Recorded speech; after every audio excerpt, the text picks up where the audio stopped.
And the thing is that a lot of people are kind of fed up with the current format that we've gotten so much heavily in MMORPGs, where they're really kind of geared towards casual players.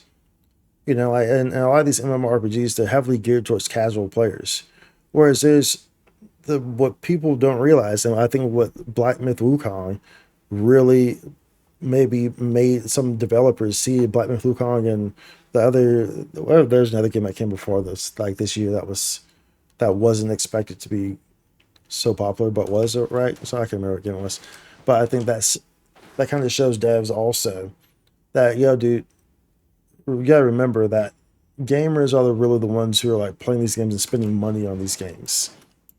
The gamers, the gamers are the ones who are really going to stick by and actually put and invest into these games. So it's like I think it's important to note that, because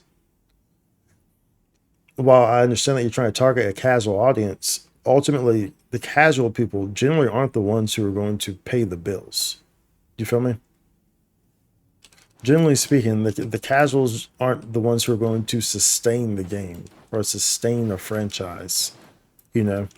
And I do think that devs are starting to kind of realize that, there's a time and a place for it depending on what the type of game it is. But like for an MMORPG, there's you can only go so casual, right? For an MMORPG in specific, for different types of MMOs, that's fine.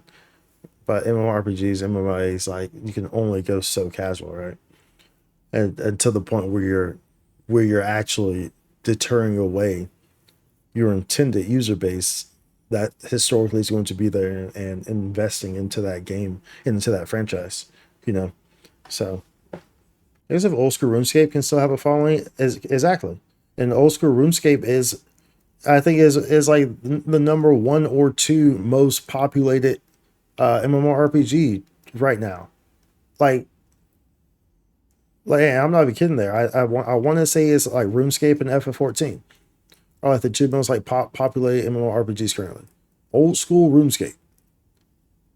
I seriously, like, that says a lot. That says a lot, and that's what I'm trying to say. Like these, like you have to understand that the gamers are usually not the ones, like the people a lot of the times in these games like these and in this market space. Thank you for the follow.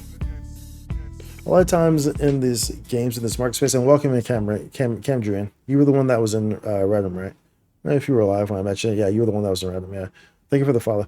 But like a lot of these, like you have to realize that a lot of the majority of the people who are playing these games are not the people who are the super vocal people, or like they're not the people who are like, if you're trying to get all your input from X or something like that. It's not the majority of the people.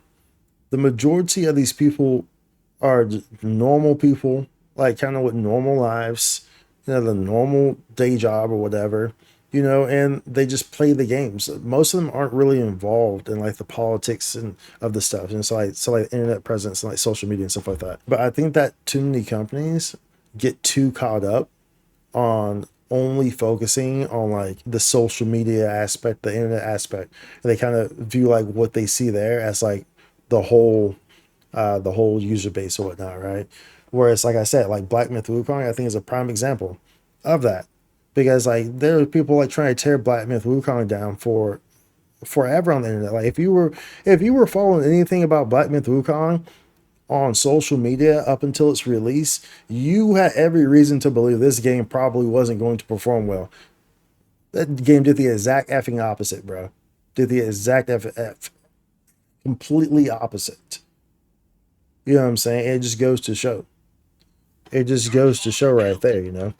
So, and I think that devs and companies are starting to kind of become more privy to that and starting to kind of understand that. Because here previously in the past decade, there's been a lot of power in the words and in behind like the screens of people who are on the internet within whether that's Twitter, now known as X, or Reddit, stuff like that. And companies have in the past decade reacted pretty drastically to a lot of this stuff. Whereas I think that was largely because a lack of understanding for the evolving landscape of the internet. But as we grow to a point where these companies understand and have a better understanding of the internet and the social media landscape and stuff like that, I believe that they they're able to see things in a more broader view, and they realize that, oh, we don't have to listen to exactly every single thing that's said on the internet because it's not really representative of, of all the exact, people who are going to be purchasing our game, or or things like that. I think a lot, or if we don't do it this way, it's not gonna have as much of an impact when there's someone crying about it on the internet. How Hoyoverse does this very well with not giving two rats booty cheeks about color pigment in their games. It's like the Hoya, the Genshin fan base has been screaming about that for a long time, right? But but at the end of the day, they're perfectly fine. So, and that's coming from someone who's obviously is of color, So I mean, I understand it, and it would be cool and all, but yeah, eventually you get to a point where you have to understand that the power of these words on the internet is very limited in that regard. Very limited in that regard, and you don't need to bend to everything, and you need to understand that. It's important to understand who are the people who are going to buy your game and going to support your game, and who are the people who are just on the internet just because they don't want your game to succeed, but will never actually put money into your game anyway. You know what I'm saying? Because a lot of the internet is determining what's real and what's not, who's barking and who's actually biting. And there's a lot of barking on the internet. That's what you have to understand. So a lot of the internet is understanding that. And once you're able to understand that and determine that, who's barking and who's actually biting, that's when you start to understand, and you'll have a clear view and vision of where you should be heading. Because there's a lot of barks. There's a lot of barking on the internet. A lot of barking. Very few biting. Spike content.